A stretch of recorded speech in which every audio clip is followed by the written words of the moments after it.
What's the deal, YouTube? Oh baby, oh baby, oh baby, oh baby. Welcome back to Kicking It with the Callies. This is episode 5 of Chopping It Up, and today my guest is gonna be my homie David. What's good? What's up, Yeah, what's good with you? I'm good. I'm chill. Alright. So, as y'all already know, when you come on Chopping It Up, the guest either picks the topic or the meal. You chose to choose The meal. We have the chicken, potatoes, and corn. That's the meal. Yep. Alright, so this is my third time doing chicken. So today we're gonna bake the chicken breast and roast up some red potatoes and do some corn. He wanted corn on the cob. I don't eat corn on the cob, so I forgot to buy corn on the cob. You feel me? So we just gonna do the canned corn this time. But you ready to find out what this topic is? Nervous. Let's go. Evolution. What about it? Or just like... Let's find out.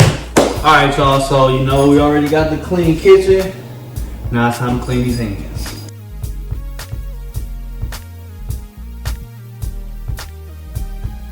Hands clean. Alright, hands clean. Now it's time to get into uniform. You feel me?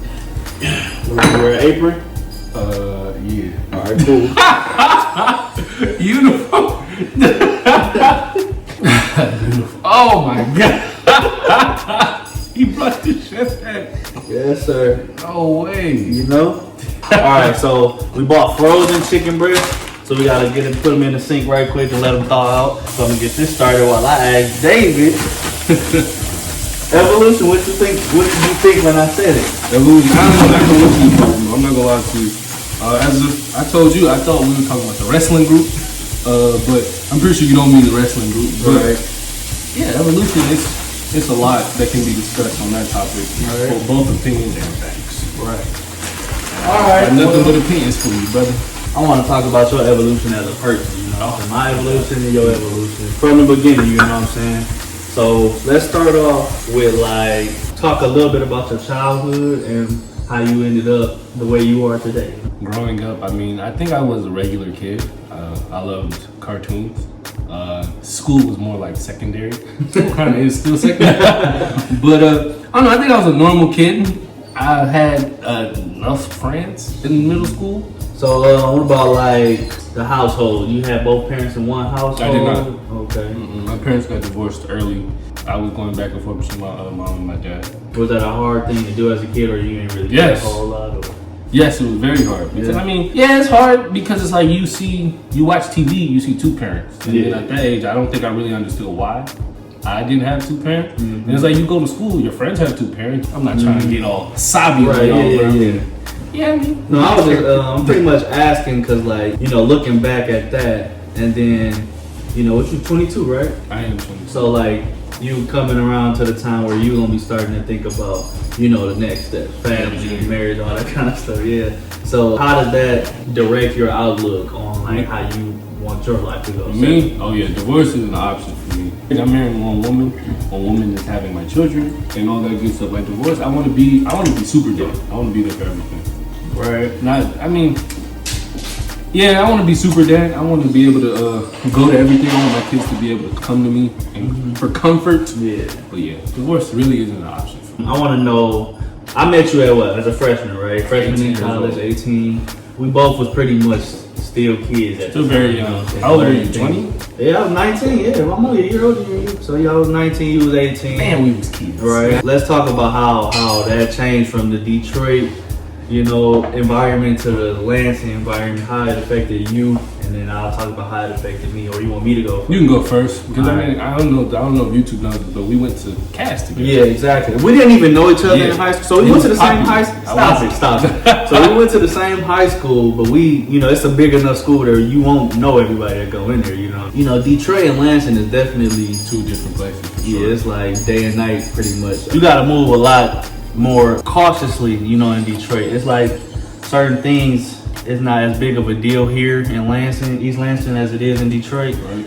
And, you know, with that, it came like it got to a point where I was like too, not timid, but like just super cautious about a lot of stuff coming in here that wasn't really necessary because it's just not the same kind of environment. So like, I was hostile with a lot of people when I first got here. You know, I don't like when people just be looking at me. I don't like when people speak for no reason. That kind of stuff, you know, around like school and stuff, that's, people be trying to jump you and all, you know, like it could be anything in Detroit, you know? So, you know, I pretty much had to just learn the system, for lack of a better term, you know, coming up here, you feel me? And I think what helped, I'm not to cut you off, but I think what helped was really like, there was other people from Detroit. Like me, you, Vaughn, there's other people, there was other people from Detroit who we worked with at IM West, and I think they helped our progress with it. 'Cause, I mean, everybody really know everybody. And so it's like, if you see Jeff calm, okay, you can be calm. You can relax your nerves. That definitely had something to do with it, because like I had, you know, my cousin was already up here, so,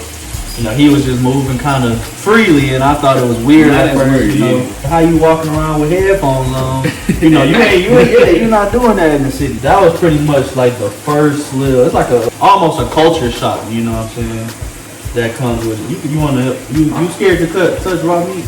No, why don't we skip? I don't know. So while the chicken is thawing, we just gonna pull some of the extra fat and, you know, all that nasty skin off the breast, and, you know, rinse it down while we thawing it out. So that small culture shock was like the first thing that kind of helped me to like evolve into a person. Yeah, it's like it was the beginning of a change I wanted to make. You know what I'm saying? As just a well-rounded individual. How was your transition from Detroit to East Lansing? Was this pretty much the same as what I explained, or? I'm not gonna say I was oblivious, but I don't know if I ever walked around with looking over my back or anything. And then it's like my roommate, he was from the city, so I mean, most of the time stayed in pairs and stuff. So where was the first change that you noticed coming to college? Wild moment for me on campus was like, I think like the first day of class, you realize we were no longer the majority. Because you go to class, it's like 97% African American. Yeah. And then you go to class and it's like you're in the minority. It's like 5%, 10%. Sometimes you're the only one repping in the class. Sometimes. Did it change your mindset or something to being there? Did it make you more or less uncomfortable, you know? Or did you not really care about that? I'm probably, when I was that age, I didn't really care. But I mean, you know, as you get older, you start to see what's going on in the world. Yeah. You start to see who you're surrounded by, what's really going on. You talked about trying to do a lot all at once. You're trying to learn a new environment. You're trying to work, you know what I'm saying? All this kind of stuff. So I'm trying to work. How did juggling those, you know, different tasks all at once during college, how did that affect the way you want to It broke me. Be as an adult, as a parent, as a working man, do you not want to take on as much? No, I want to take on everything. It's just time management. You gotta do better. I mean, at 18 years old, I was being told to juggle a job, getting from class to class, place to place. I tell this story all the time. The first time it rained on campus, I for some reason thought there would be no class. But then in college, rain, snow, shine, you gotta go to class, right? And so and then I don't know, the transition, it got easier the more people I met, because it's like, all right, you're not the only one going through this, and then you can bounce ideas off people. And then I also had at IM West, it was like a diverse group working there. So I wasn't just the only freshman, it was multiple freshmen, sophomores, juniors, seniors, so you can bounce ideas off other people. And then people that tell me shortcuts on how to get to class and such and such, bus schedules, all that, you know. So how does that translate to you as a working, providing father, husband? You know what I'm saying? You want to be that one, like you said, you want to be able to do everything for your family. So that broke you in college. How does that experience affect, in the future? In the future, yeah. I think with stuff like that, I think the best thing you can do is you can just plan ahead. Yeah. Planning ahead so you don't get overwhelmed with every task presented in front of you, and also you gotta also be ready for anything. Yeah. I mean, if you stay ready, you don't gotta get ready. You know. Yeah, I hear it. We got the petite red potatoes. We're gonna start dicing them up to whatever size you want. Just cut them into I would say at least 4s, but if you want to go smaller than that, go ahead. You know what I'm saying? I don't want to cut you off, but Jeff know I can't cook, so everything I'm doing. Oh yeah, I mean it's a learning experience. Either you teaching me or I'm teaching you. So we're gonna get this together. I'm gonna rinse them off, and then they all you, big dog. Get you a good knife. Yeah, that'll work.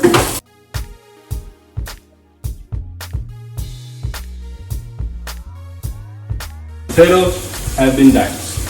Sliced and diced. You already know it's looking real nice. So I season my potatoes pretty much the same way I'm gonna season this chicken.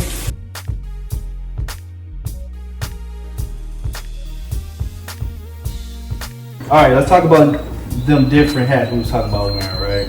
Yeah. So you wearing multiple hats in college, right? Yeah. And what do you think that college experience did to help you to wear multiple hats in your future as a career man? Yeah, you know, as they say high school prepares you for real life. It doesn't. College prepares you for real life. All right. In high school, you really think like you got baby, because I mean you got second chances and stuff like that. In the real world, you're gonna be counted on to handle your business, and it's not gonna be someone there to save the day every time you mess up. Right. Not saying you can't mess up, but in college they train you how to prevent yourself from messing up, like how to prepare yourself to deal with a lot on your plate, how to prepare yourself to deal with time management, all that good stuff, scheduling. Got some type of oil. Yeah. Put a little bit of oil on here. Wash my hands. Lather these joints up, and then Put that they away. got that rich person oil. Boy, you got olive oil. So I'm gonna lather these up a little bit in some oil, not a whole lot. We ain't trying to, drown them out. But, I'm learning because when you leave, I'm most Hey. definitely going to repeat this. Hey! Oh, that's a lot. All right, we're gonna dip. Okay, we're gonna dip a couple of them in that deal. You feel me?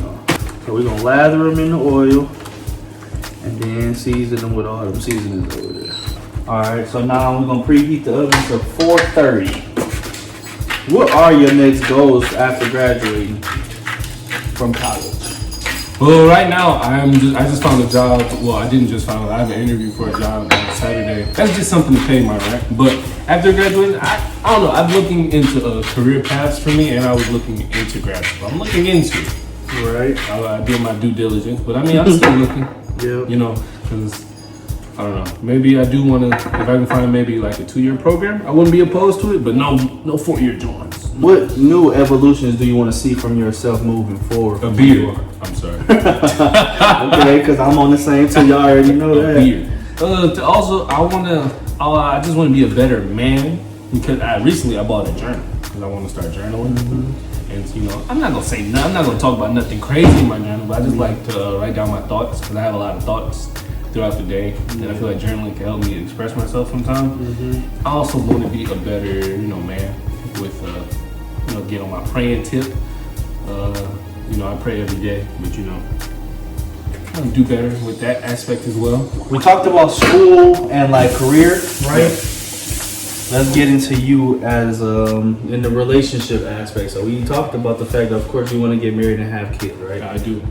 How has your relationship life thus far prepared you for your idea of marriage is, or how did they help mold your idea of a marriage? I've been with my girlfriend for about to be 3 years in May, but me being in a relationship, I just feel like it's taught me how to handle problems, and then it's also like two different people. Just because we're in a relationship will not always be a topic y'all always agree on. Just to move forward, disagreements shouldn't turn into arguments. Yeah, I hear you. Yeah. And then it's like getting to know a woman. It's really always been me. I don't think about no one else. When I go eat, I just got to worry about feeding myself. Right. Whenever I do anything, I don't have to worry about who it affects, because it was just me. But now that I have a girlfriend, you can't always do that stuff. And then how was the evolution of you as a first-time boyfriend 3 years ago to today? And then what do you want to see from today until marriage? When I first got into it, I feel like I had a lot of questions, and I came to you when I had questions for advice, because it's like, oh my God, Jeff, did you know women do this? I was like, yes. But it'd be something if I didn't have it, because I know you have been in a relationship, and I also have other friends who've been in a relationship, but for me, this was my first time. So if I had any questions and I needed a male perspective, I would come to you. And I think when I first got into it, I was really just learning, but now I feel like I'm a big deal. I'm great now. I think you got a pretty good hold on this thing. I think I can do it in my sleep. We can actually get ready to add them. Wow. I'm gonna for sure steal his recipe. You don't even remember it. Yes, I do. All right, Chicken so yeah, we gonna just put the potatoes like in the pan around the chicken breast. Get ready to have them. Should I get it on my list? Yeah, kind of try to give them on one layer so they can cook evenly. You know. What about your intellectual growth, your mental growth? Like, how does that change? I think everything slows down for me. Because before I feel like everything was just going at a rapid pace, but now for me, I think everything has slowed down. I've matured. I sit down one place. I got a girl. No need to be out and about. Mentally, I just feel like I've experienced a lot in college, and so I've calmed down a little bit. I feel like I used to be hyper, talk too much. I probably still do talk too much. My friends won't tell me. And then you mentioned spiritual. You want to get more in tune with your spiritual side. How's that been going for you? Where did the desire to become more spiritual come from, and how has that been? Shocker, my father.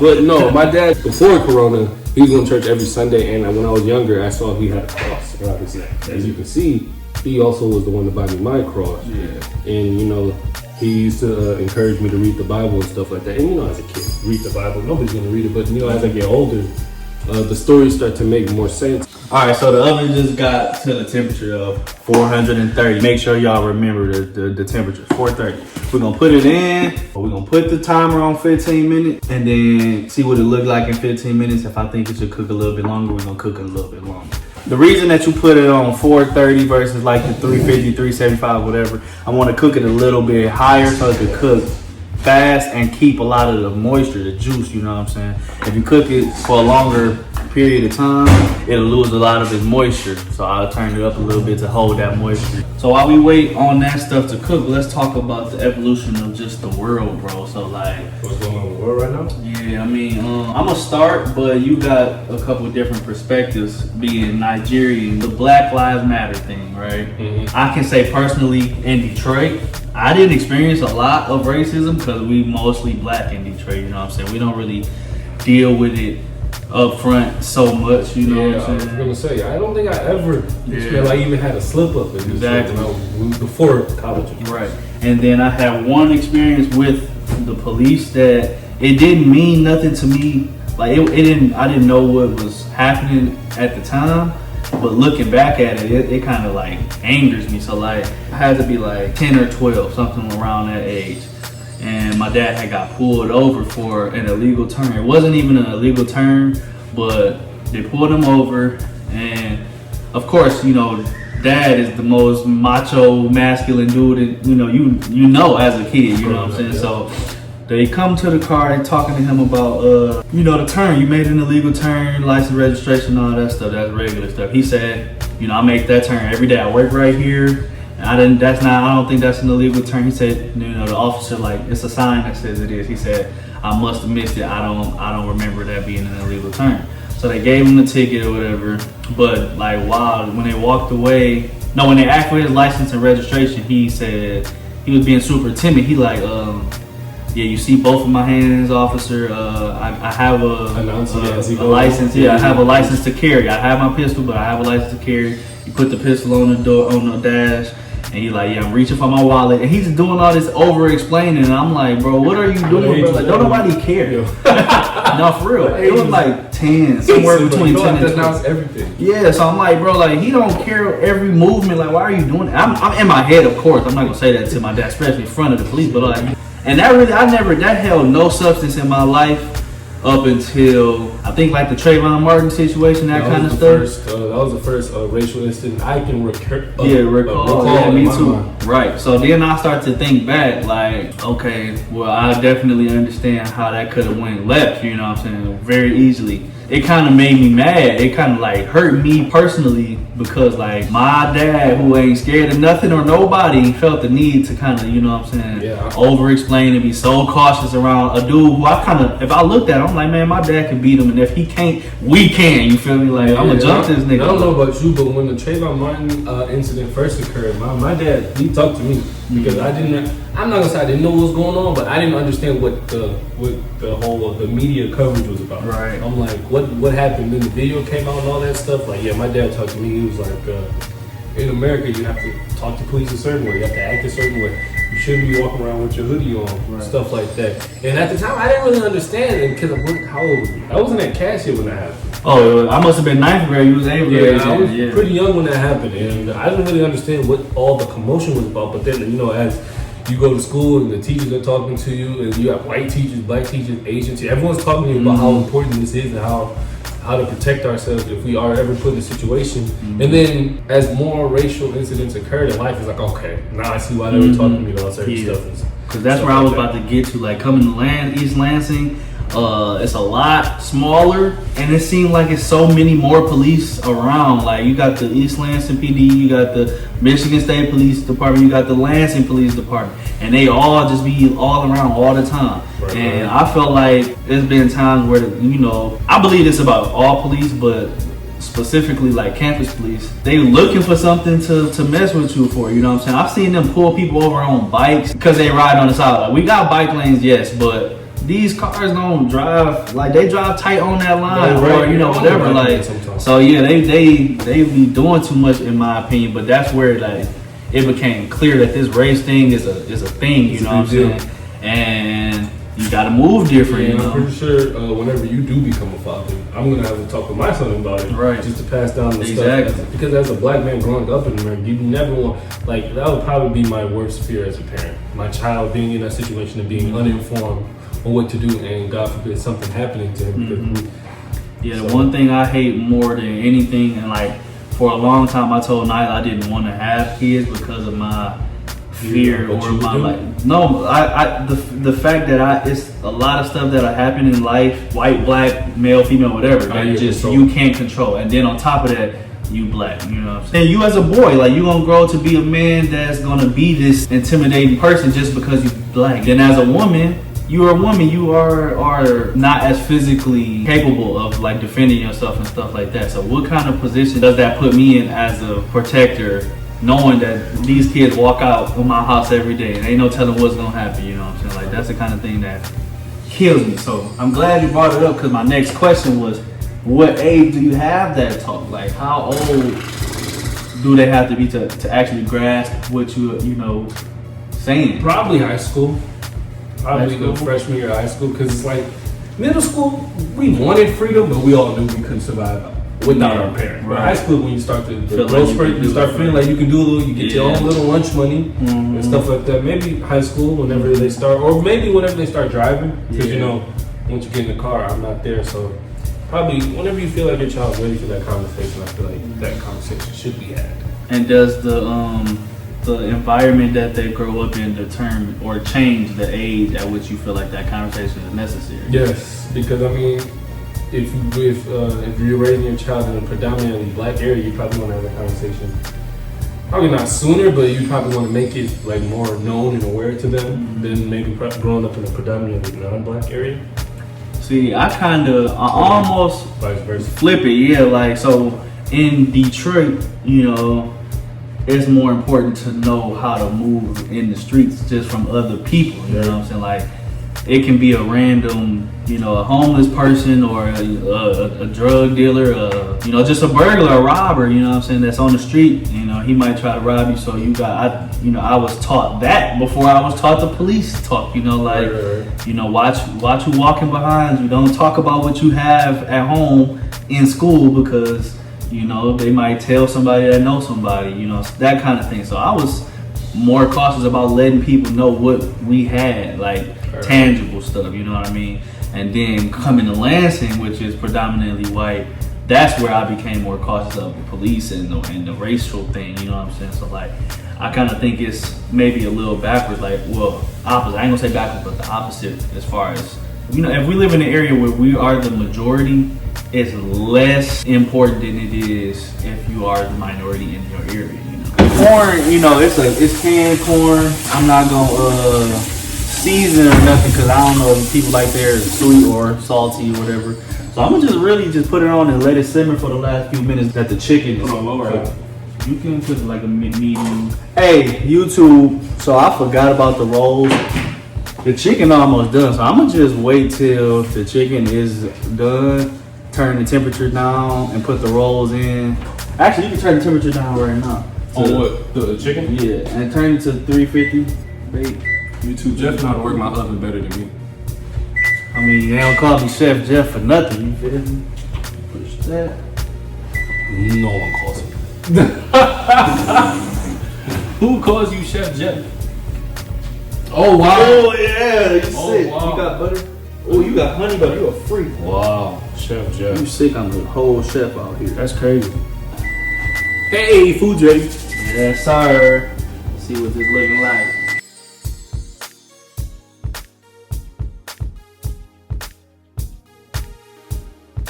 So, turn that off. Make these plates. Taste this food. And then we out of here.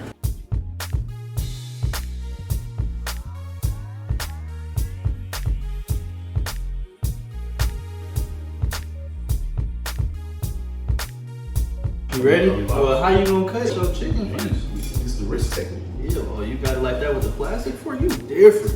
I'm gonna go ahead and cut mine. Chicken too long, Jeff. My fault. First of all, let's just acknowledge how easy that was to cut with a plastic knife. You know. Quality parts, man. I'm gonna taste the chicken. That's what you taste first. My chicken is something else. You don't look impressed. It's been so long since I tasted seasoned food.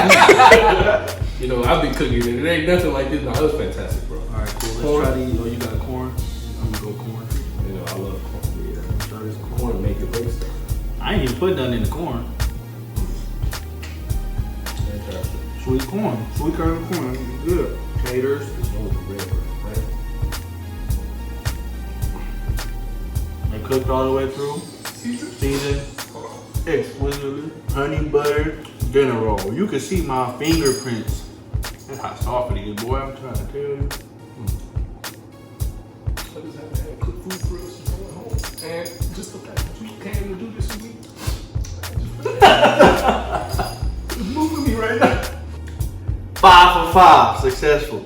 Oh yeah, it's fire. Chopping it up with kicking it with the Cali. We talked about evolution. Anything else you want to add to that conversation before we get out of here? No, I think we left that at a good spot. Cool. So pretty much, we always in the mindset of improving ourselves and growing as individuals and the people around us. You know what I'm saying? That's the whole point of the conversation we had today. All right, y'all. We're about to get ready to get on up out of here. If you like the video, please give it a thumbs up. Make sure you share it with your friends. Hit the subscribe button and comment something good you got to say about evolution or what you think about this plate. And just remember to make every moment count, because a moment without intention There's an opportunity wasted. we out of here. I'll be safe.